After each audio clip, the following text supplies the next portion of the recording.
Luchó volvió a respirar y a moverse en la cama como antes.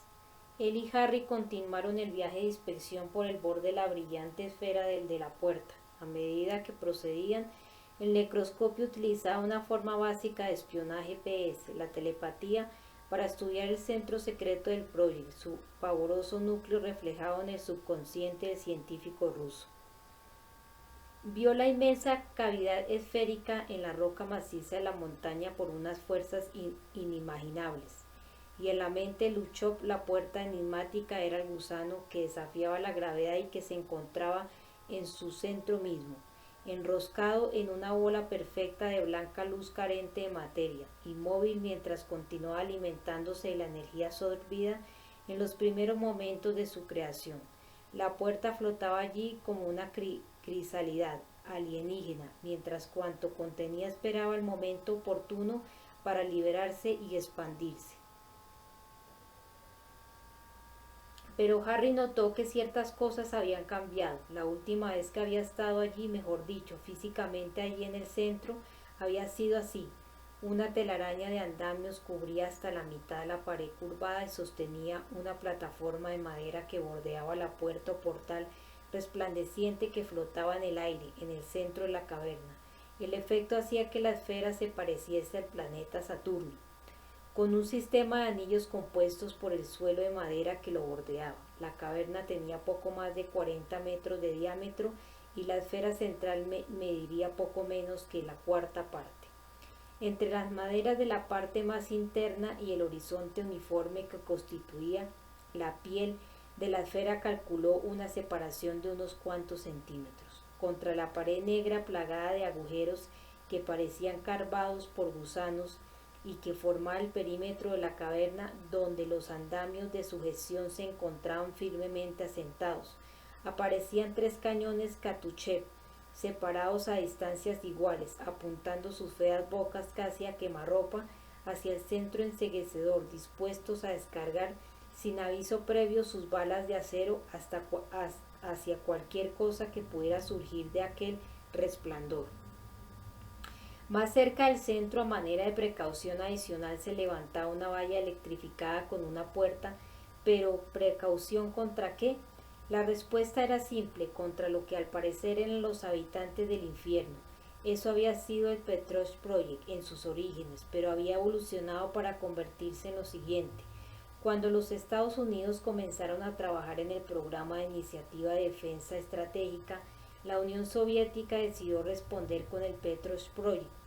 Si el objetivo de los Estados Unidos era neutralizar al 90% de los misiles lanzados por los rusos, los rojos debían encontrar la forma de poner fin o bien de neutralizar el 100% de los misiles lanzados desde los Estados Unidos.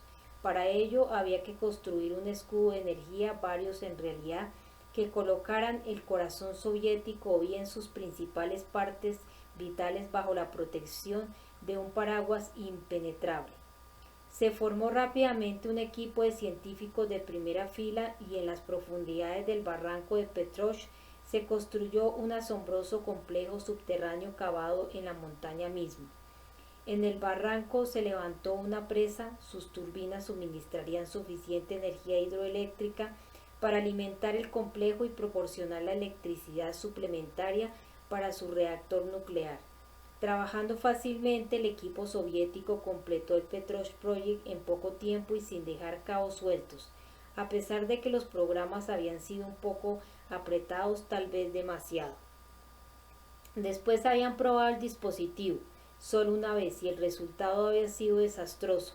Se había producido un fallo mecánico, la energía que debía haberse dispersado en abanico por el arco del cielo retrocedió por donde había venido, desviándose hacia el centro de Project para ir a parar al reactor nuclear, y el Petrosh Project se comió su propio corazón. Se tragó la carne, la sangre, los huesos, el plástico, la roca, el acero, el combustible nuclear y el reactor mismo. Durante un segundo, quizá dos o tres, actuó con feroz voracidad, tanta que devoró a sí mismo. Cuando todo concluyó, la esfera brillante de la puerta colgada en el aire donde había estado el reactor y los laboratorios y los niveles que lo rodeaban quedaron convertidos en puro magma. Así había denominado el director Luchov las monstruosas regiones que se hallaban en las cercanías de la cavidad central y la puerta, los niveles de magma convertidos en algo monstruoso por lo que en ellos había ocurrido en el momento del retorno de la energía, cuando la materia, la roca y todo lo demás se había unido y fundido hasta dar origen a aquella forma increíble e impensable, como si se tratara de una inmensa masa de plastilina, los hombres vueltos del revés de manera tal que sus entrañas quedaron a la vista, se habían fundido con la roca para formar con ella una sola pieza y habían dejado sus huellas retorcidas y extrañas cerca del centro, donde el calor del retorno de la energía los había incinerado, en la roca ennegrecida y chamuscada. En cierto modo Pompeya es un espectáculo similar, pero allí en medio de las cenizas y la lava las figuras conservan un aspecto humano. Después de aquel incidente quedó claro lo que era esfera. El experimento fallido había abierto un agujero en la pared de este universo para comunicarlo con otro paralelo, y en la esfera era el portal, la entrada, la puerta, pero era una puerta extraña. Todo aquello que la cruzara no podía regresar, del mismo modo que cuando saliera del otro lado, del mundo paralelo de la Tierra a las estrellas o de la Tierra al Sol. No podría volver. El problema que presentaba la Tierra a las estrellas radicaba en que era la fuente del vampirismo, el hogar de los vampiros. Del otro lado habían salido cosas que por la gracia de Dios o por puro azar o pura suerte habían podido destruir antes de que se transmitieran al mundo exterior su estigma letal, la plaga del vampirismo, pero eran tan horrendas que los hombres no se atrevían a enfrentarse a ellas. De ahí la existencia de los catuchevs, de los lanzallamas esparcidos por todas partes, cuando en otros establecimientos secretos lo lógico era encontrarse con extintores de incendios. De ahí que el miedo hubiera vivido y respirado, y ocasionalmente contenido el aliento de Petrovich, el miedo cuya presencia viva se percibía incluso en ese instante. Sí, incluso en ese instante. Harry notó que era diferente, aunque no tanto. Por una parte, las tablas de madera del suelo que constituían los anillos plataforma al estilo de Saturno habían sido sustituidas por unas placas de acero que salían hacia afuera a partir de la esfera, como escamas de un pez gigantesco. Los Katuchev desaparecieron, dejando la puerta rodeada de toda su altura por un ominoso sistema de rociadores. Más arriba, en la pared curvada de la caverna, sobre plataformas independientes se veían las voluminosas bombonas de vidrio con el líquido que alimentaba el sistema de rociadores, litros y litros de un ácido altamente corrosivo. Las placas de acero de los anillos se inclinaban ligeramente hacia abajo en dirección al centro, de manera tal que el ácido derramado se vertiera hacia allí. Debajo de la puerta esférica, en el centro del suelo de magma, un inmenso depósito de cristal servía de zona de recogida del ácido cuando hubiera cumplido con su función. Su función, por supuesto, era enceguecedor, incapacitar y reducir velozmente a humo todo aquello que proviniera del otro lado, porque después de la última aparición grotesca, una criatura guerrera vampiri, Víctor Luchov había llegado a la conclusión de que las balas de acero o un equipo de hombres armados con lanzallamas convencionales no bastarían, no para este tipo de cosa. Lo que sí había bastado era el sistema autoprotector en uso en ese momento, que rociaba miles de litros de combustible explosivo hacia el centro y luego lo encendía. La cuestión era que había reducido el complejo a un amasijo desde entonces. ¿Por qué no os marchasteis?, le preguntó Harry cuando hubo visto cuanto necesitaba. ¿Por qué no salisteis de aquí y lo cerrasteis todo? Lo hicimos, pero duró poco, respondió Luchov, parpadeado por el efecto del resplandor de la puerta, mientras miraba al visitante de sus sueños.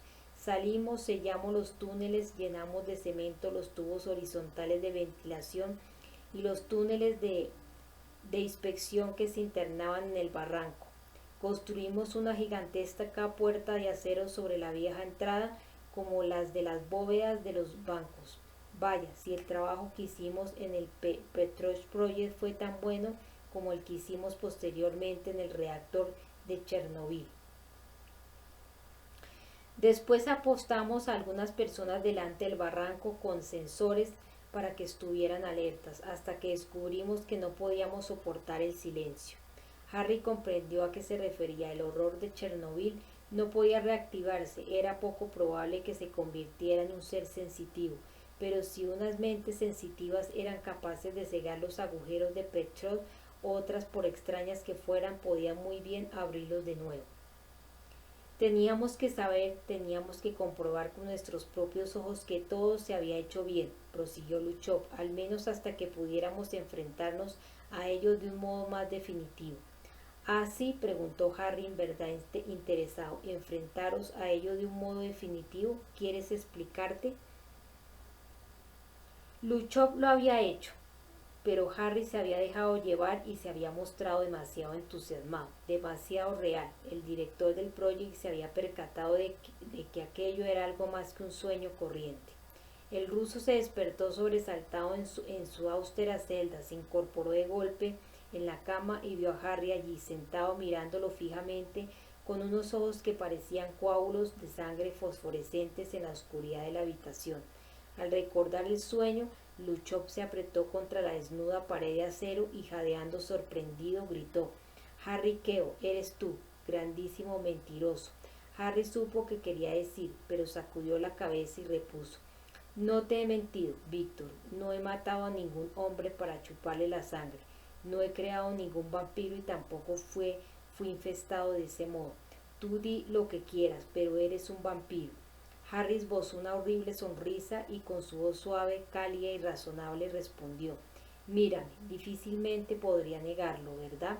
Se inclinó un poco más hacia Luchov. El ruso era tal como Harry lo recordaba, su piel aparecía quizás un poco más cetrina, los ojos más afiebrados, pero básicamente era el mismo hombre, pequeño y delgado. Estaba cubierto de cicatrices y en la mitad izquierda de la cara y de la cabeza, surcada de venas amarillentas, carecía de pelo. Por más vulnerable que pudiera parecer Luchov, Harry sabía que en realidad era un superviviente. Había sobrevivido al terrible accidente que dio lugar a la puerta, a todas las cosas que después habían pasado por ella. Había sobrevivido incluso al holocausto final, sí, había sobrevivido a todo, de momento. Luchov palideció bajo el escrutinio del necroscopio y jadeó más deprisa, rogaba para que la pared de acero lo absorbiera, lo pusiera a salvo y lo expulsara a la celda contigua, alejándolo de aquel hombre, porque Luchov ya se había enfrentado a un vampiro y de solo pensarlo se sentía aterrado. Con esfuerzo logró articular: «¿Por qué estás aquí?». Harry no pestañeó siquiera, observó el cráneo chamuscado de Luchov, vio cómo palpitaban las venas amarillas debajo de la piel cubierta de cicatrices y contestó: «Ya lo sabes, Víctor, estoy aquí por lo que la sección PS te ha dicho o ha hecho que te dijeran, es decir, que estoy obligado a abandonar este mundo y que para hacerlo he de utilizar la puerta de Petrov». «Nada extraordinario, como ves, vaya, creía que os alegraríais de verme por última vez».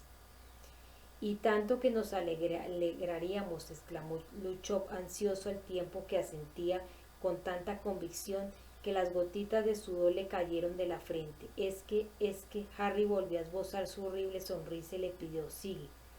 Pero Luchov ya había dicho demasiado. «Si lo que dices es cierto», balbuceó tratando de cambiar de tema, «que todavía no has lastimado a nadie, quiero decir, ¿me estás pidiendo que no te haga daño?», preguntó Harry, y bostezó deliberadamente al tiempo que trataba de taparse la boca con la mano, pero no antes de que el ruso alcanzara a atisbar la longitud y los bordes cerrados de sus dientes, y no sin exhibir las garras de su mano.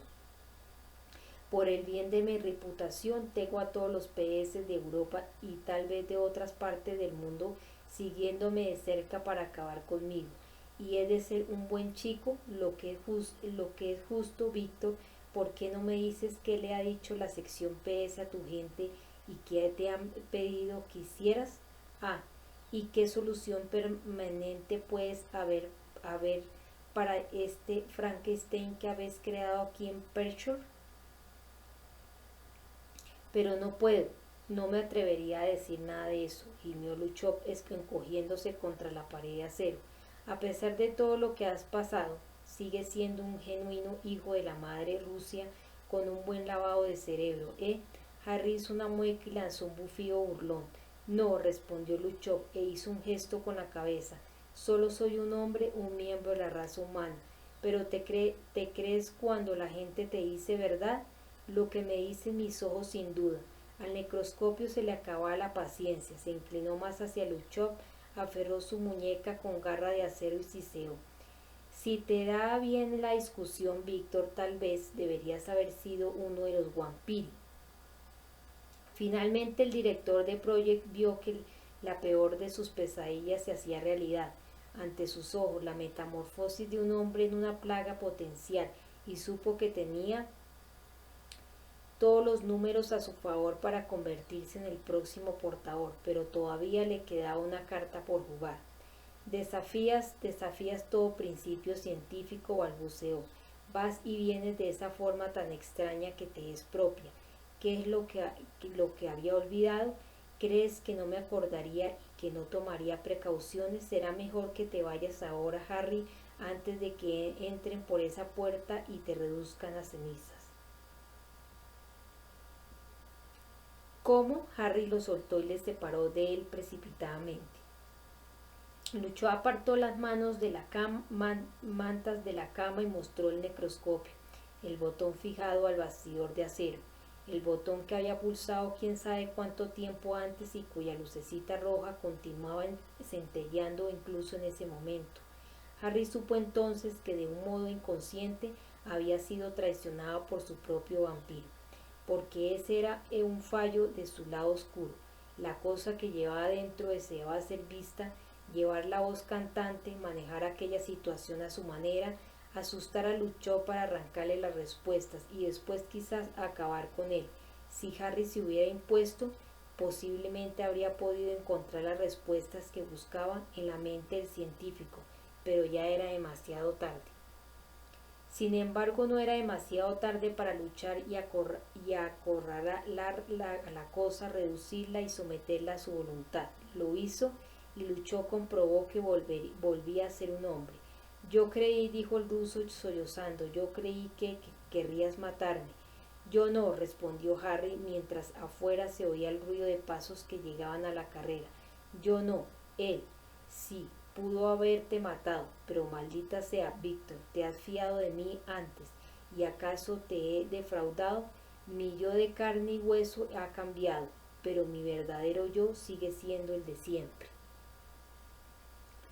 Pero ahora es distinto, Harry, contestó Luchov, consciente de que acababa de hacer alusión a lo que fuera, y seguramente te das cuenta de eso, ¿no?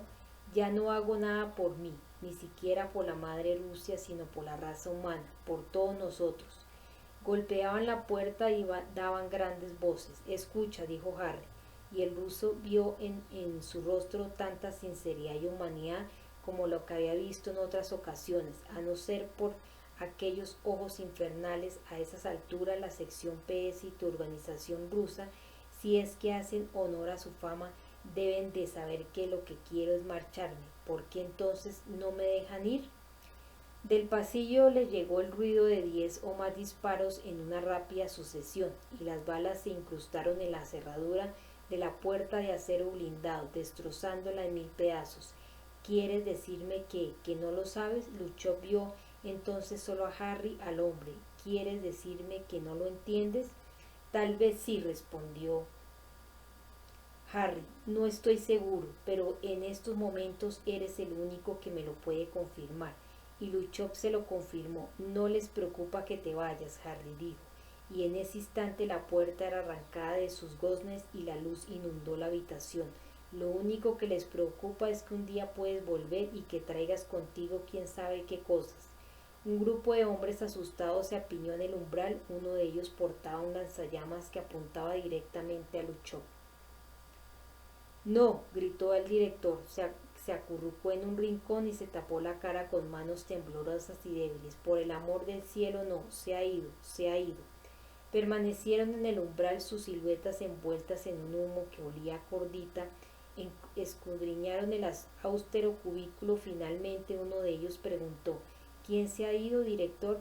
¿Es que el señor director ha estado soñando?, preguntó otro.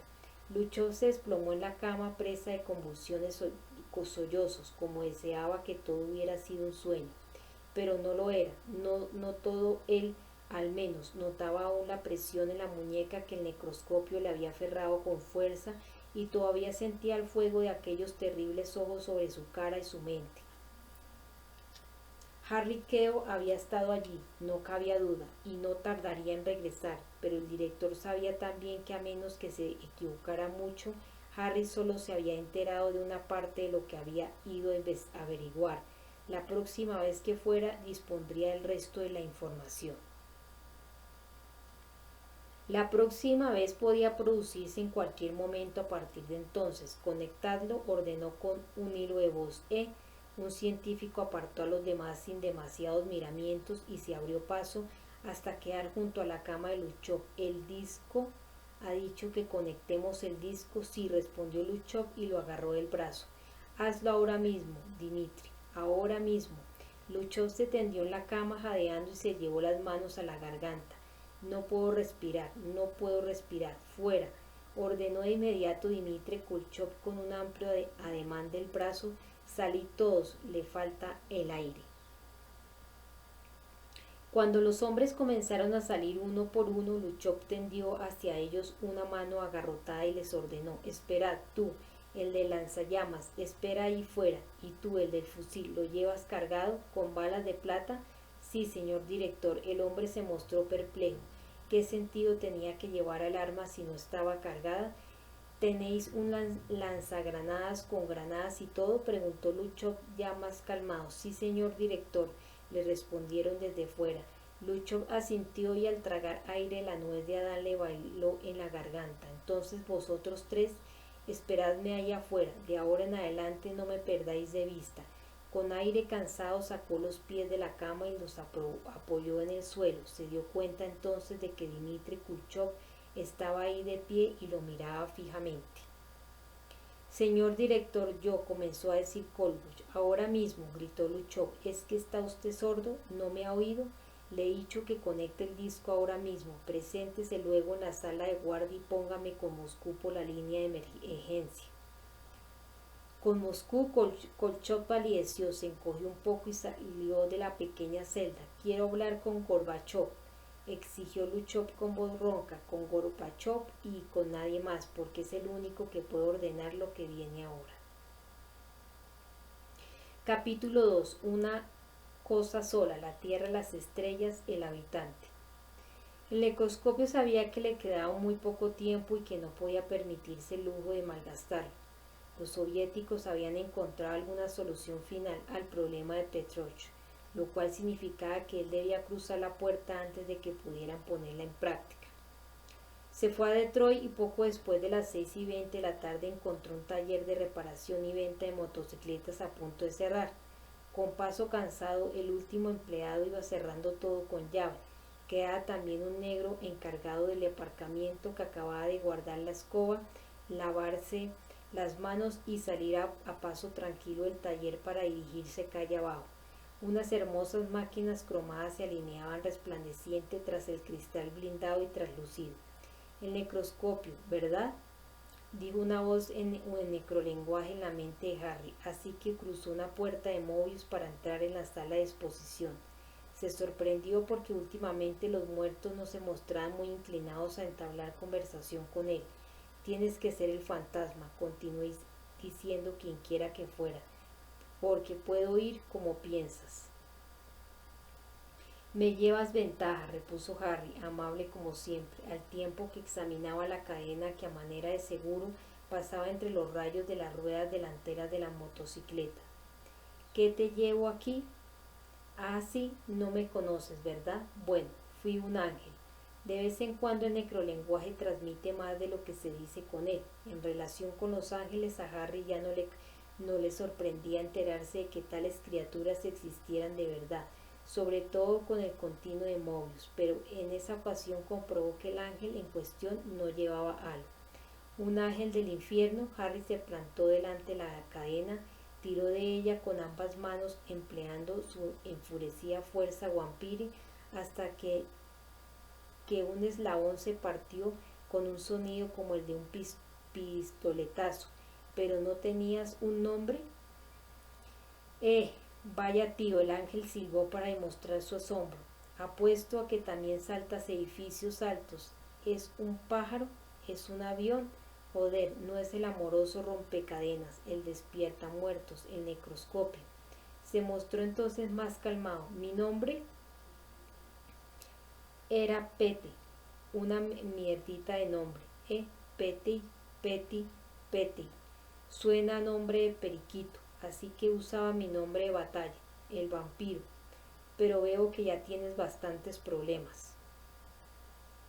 Harry sacó una Harley Davidson de su soporte, la apartó de la fila de motos y se dirigió a la parte trasera de la sala de exposición, pero el último empleado había oído el pistoletazo, el eslabón al romperse y regresaba, abriendo una serie de puertas cerradas con llave. Pete no es un mal nombre, dijo Harry. ¿Qué haces aquí? Suelo merodear por esta zona, respondió el ángel. Jamás pude permitirme el lujo de comprarme una de estas máquinas, pero venía siempre hasta aquí para mirarlas. Este lugar era un templo, una iglesia, y estas Harley eran los sumos sacerdotes. ¿Cómo moriste?, preguntó Harry al tiempo que le daba el arranque y la motocicleta se ponía en marcha con un sonido atronador y casi se podía oír el movimiento de cada uno de los potentes pistones. Una noche yo y mi chavala montamos la de Dios es Cristo, contestó el ángel, Randy Mandy, y se largó. Así que al cabo de un rato yo y mi máquina estábamos con el octanaje a tope.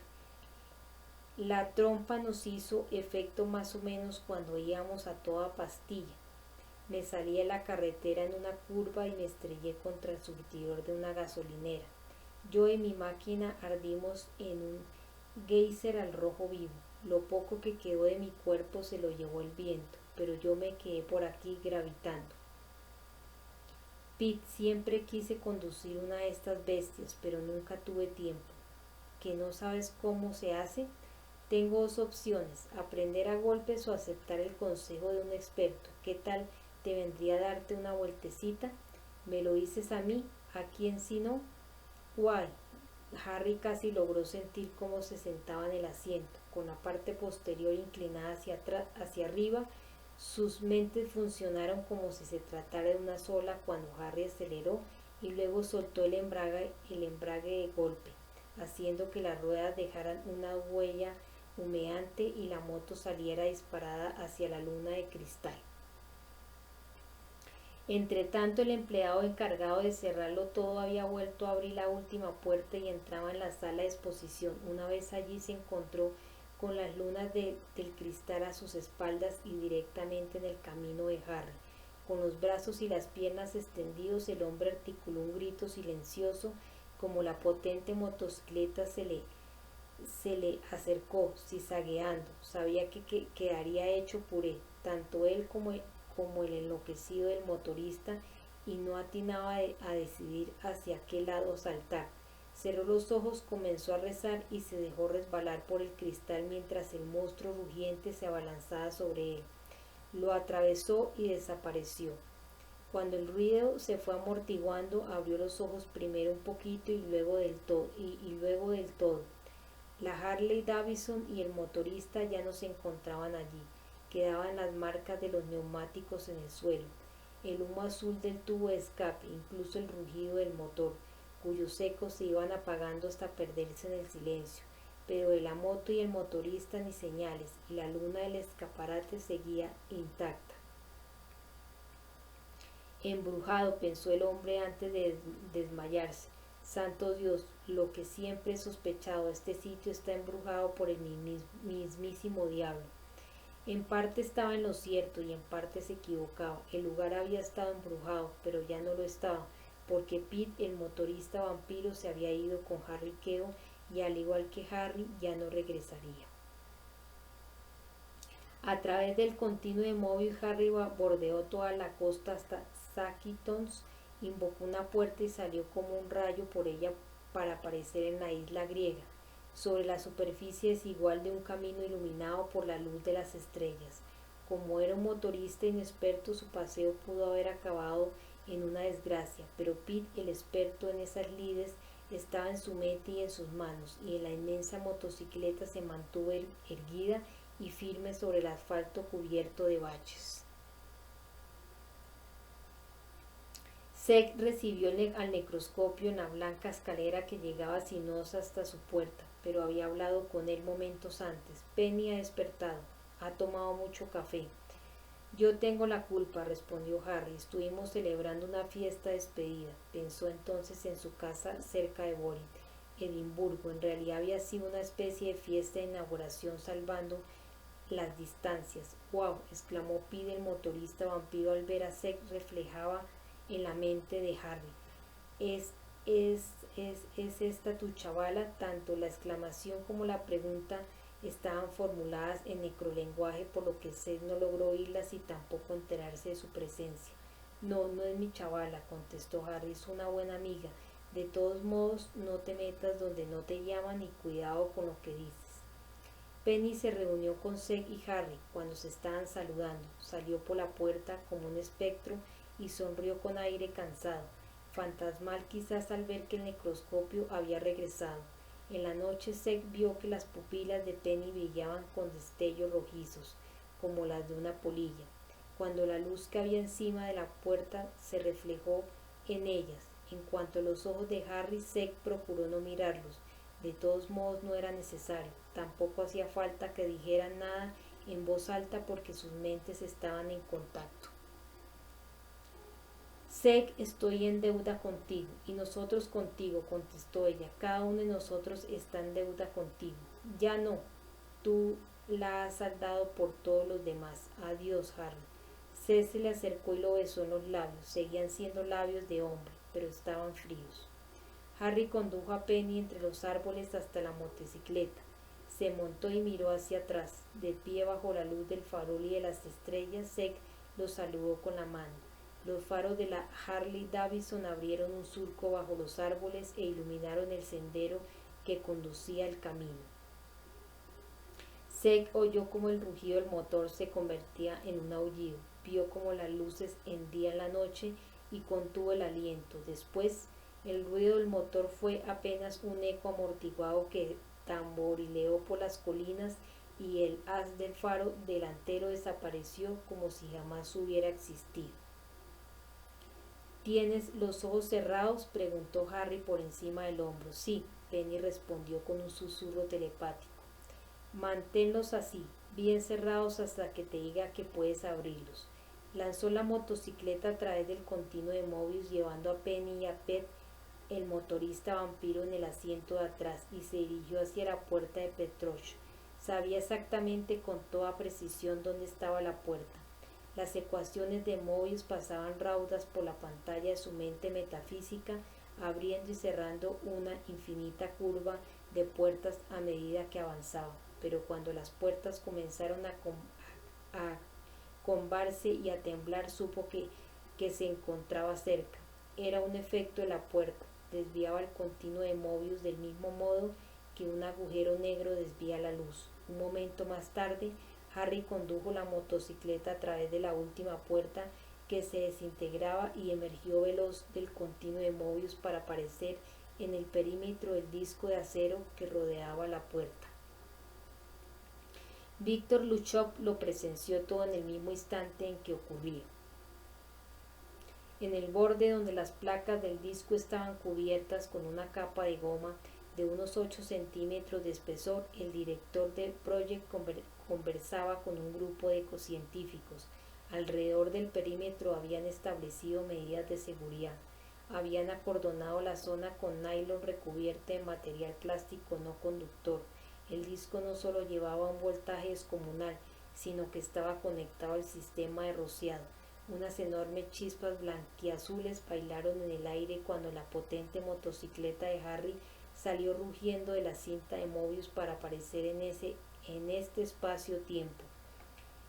Las Dunlop del Screaming Egg eran anchas, pesadas y del mejor caucho, pero el choque repentino de los 250 kilos de la moto hizo chirriar las placas con forma de escamas en medio de una fuerte descarga eléctrica. El disco se vio recorrido por energías azules que se movían como víboras relampagueantes, cuya batahola se unió al ruido de los pistones en la acústica catedralicia de la caverna esférica, y en lo alto se abrieron las compuertas de descarga del ácido. La intuición matemática del necroscopio funcionaba a pleno rendimiento. Había calculado bien y después de todo, ¿qué podía fallar en un espacio de tiempo ligeramente inferior a una fracción de segundo? Cuando había recorrido la caverna central en compañía de Luchov, en la mente del director no había visto armas. Todas las bocas de salida de los rociadores de ácido se encontraban a unos 6 metros de la superficie del disco. Tardarían un poco en activarse y llenarse antes de comenzar a rociar, y antes de que cayeran las primeras gotas y el ácido carcomiera las placas de acero, estaría en la puerta esférica y habría desaparecido. Sin embargo, en el instante mismo en que aparecía en el resplandor de la caverna, cuando las ruedas de su moto chirriaban sobre las placas tratando de agarrarse a ellas, supo que algo no funcionaba. No se trataba de sus cálculos, sino del plan en sí mismo, de lo que él conocía de ese plan, de lo que había visto ya en acción. Durante la visita que hizo a Fétor en el futuro, había visto desarrollarse una parte del plan. Su línea vital color neón con tonalidades escarlatas se apartaba de su trayectoria hacia el futuro y salía disparada en ángulos rectos para desaparecer en un brillante estallido de fuego rojo y azul al abandonar esta dimensión del espacio y el tiempo y dirigirse rauda hacia la tierra de las estrellas. Pero lo que había visto entonces a partir había sido una sola línea vital, la de Harry, el solo, sin Penny.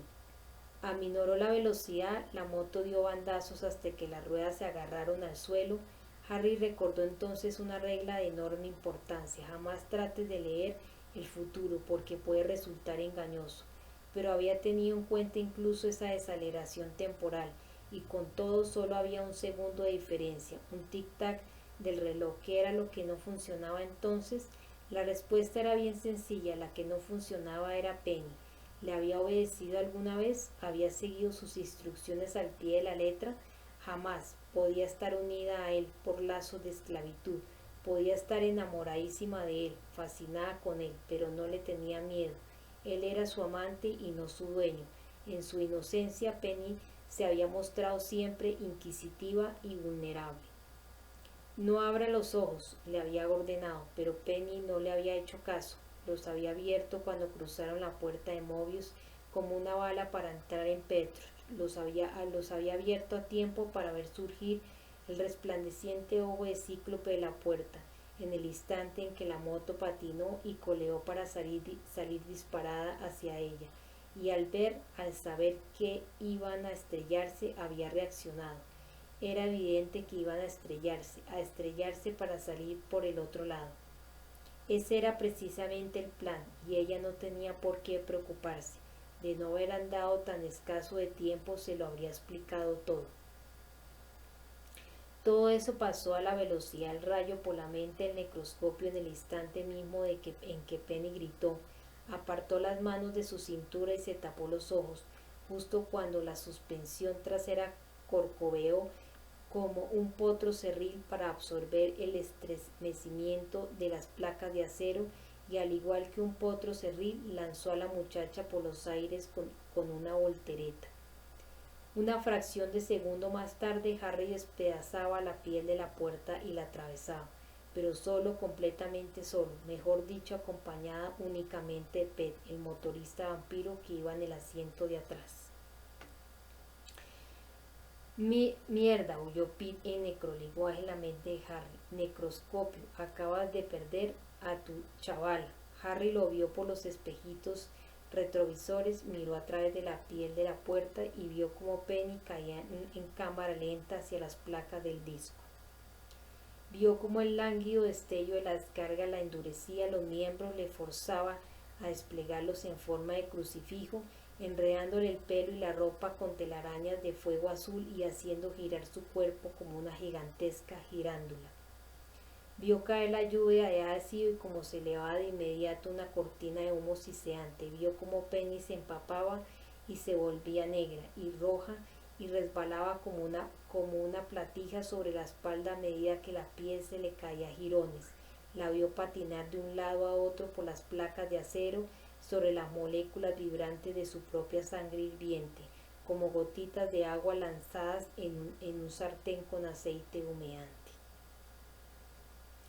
Había muerto al producirse el primer destello de fuego azul y por lo tanto no sentía nada, pero Harry lo sintió todo.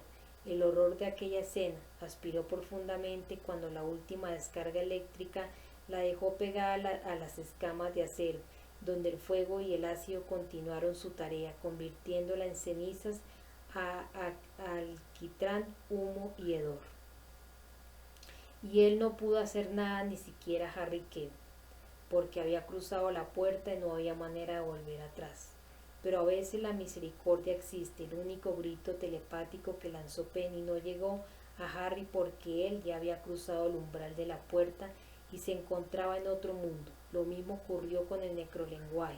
Si Penny lo estaba utilizando, su eco no podía traspasar la puerta.